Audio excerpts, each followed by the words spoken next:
Hey everyone, thanks for joining me for the Bitcoin halving. We are now just one block away from the 2024 halving.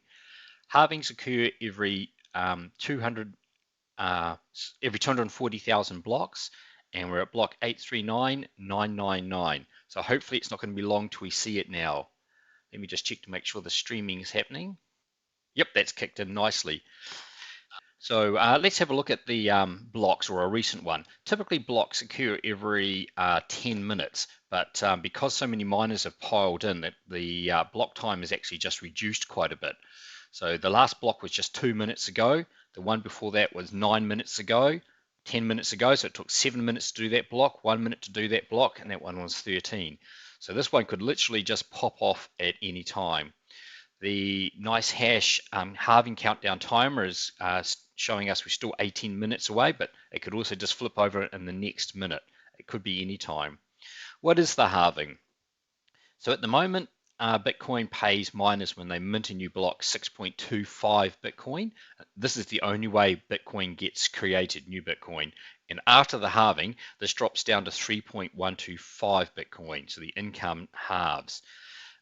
When miners mint a block, they also get a transaction reward. So if I look at the last block that got minted, for instance, that paid a total of 7.2 Bitcoin. So 6.25 of that was the reward, which was at this stage about US 465,000 for that block. While we're waiting for this to tick over, let's have a look at a few other things. So once Bitcoin ticks over into its new block, or rather this is the last block with a reward of 6.25. The next block is 3.125. We'll have a quick look and see what price it's trading at. In fact, let's look at what Bitcoin tends to do over around halvings. So I'm going to look at all of lifetime, and I'm going to change to a logarithmic view. So what logarithmic does, if it turns on, let's try that again. So what logarithmic means is this scale goes up by a factor of 10. So 1,000, 10,000, 100,000. So this ramps up very quickly. So let's see. So around 2012 would have been the first halving. Let's try and bring it up there. It's just going off this graph. What tends to happen? Oh, we've just hit it. We've just hit the Bitcoin halving. Let's go and have a quick look and see what price Bitcoin is at the moment. CoinGecko. So from now on, it's just 3.125. There we go. Bitcoin right at the halving, $63,929.92 US cents. This is like the biggest event in the crypto calendar every 4 years. While we're talking about that, let's just carry on having a quick look at Bitcoin. So we'll just go back to that max graph and we'll use our log scale.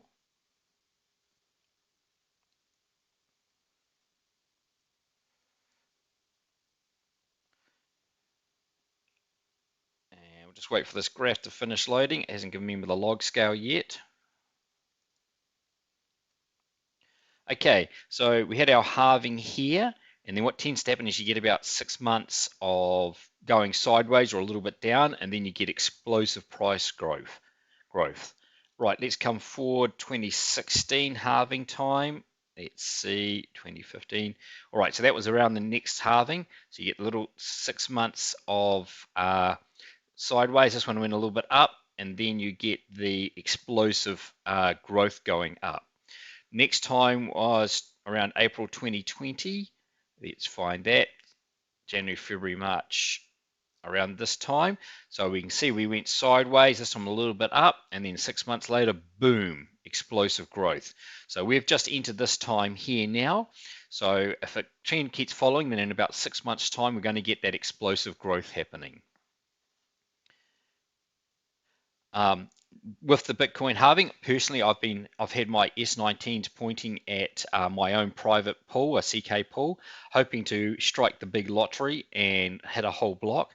After this, I'll be changing them back to running in low power mode and to maximize efficiency, because the income that they earn is literally just halved. This one's running Bitmain software. You can tell when it's working because when it gets a job and then processes and sends the result back, you'll get the accepted share counter going up. Okay, so we have these Bitcoin nodes. At the moment, there's around 19,470 public nodes. These just tend to be ordinary people like you and me who have downloaded Bitcoin Core, set it up on a computer and made the node available to the world. This is just the public nodes. There's also a large number of private nodes, which is where people just download and run it on their computer, but they don't make it accessible from the outside world. It's good to see we've got a good dumping of nodes in New Zealand as well. But you can see the nodes are pretty much spread out across the entire world. Greenland's looking a little bit scarce there, so maybe someone in Greenland could start up a node, add in another country to the list. The most popular software for running nodes is called Bitcoin Core, and literally you can just download this and run it. I've done several videos about setting up nodes and how to run solo pools. So if you check my other videos, you'll find things of interest there. All right, so as more and more miners tend to join, the amount of compute power goes up. So this is a graph here showing the blue line is the compute power in the Bitcoin network going up. And typically this is people buying newer, much faster, more energy efficient nodes. And then the black line is the Bitcoin price. So you can see pretty much miners just constantly buy more machines all the time. It doesn't have a strong correlation to price in the short term. Let's just expand it out to all time though, so we can have a look at a larger period of time.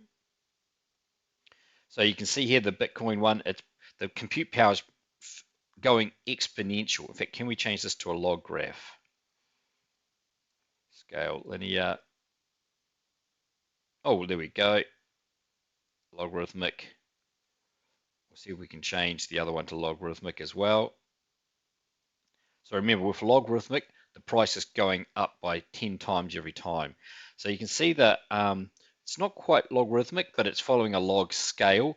And it rises very fast, although it's not rising as quickly as it was on a log scale. And you can see the Bitcoin price is also very much logarithmic, going up factors of 10 over the years. So what are miners going to do about this halving of their income? Well, if we go back and look at some of the original S19s that started off in the beginning of this cycle, and a common example is the Bitmain S19 at 90 terahash. And the important number here to focus on is joules per terahash. In this case, it's 34.5 joules per terahash. How do you get that number? You take the amount of power the unit consumes and divide that by the terahash. So 3105 divided by 90, he gives you 34.5 joules per terahash. So the lower this number, the more efficient your miner is, or rather the cost of you trying to make a Bitcoin reduces. So that's where Bitcoin, that's where the miners were sort of at the start of the cycle, 34. Now we're starting to see S21s who are on sale right now, and they're down to 17. So we've gone from 34 to 17. So we've now halved the power consumption. So a lot of miners at this stage are actively swapping out their S19s for S21s. And because the power's halved, it's already prepped them for the halving that just happened. And Bitmain has also just announced the S21 Pro, which is even lower at 15 joules a terahash. This one's not becoming available till Q3, Q4 2024. So there'll be a lot of people holding out to buy the S21 as well. Well, that all happened rather a little bit faster than I was expecting. I thought we'd probably have 10 or 20 minutes, but I think now we've recorded in posterity the happening of the Bitcoin halving on block 840,000. In fact, we're even one more block. Thanks for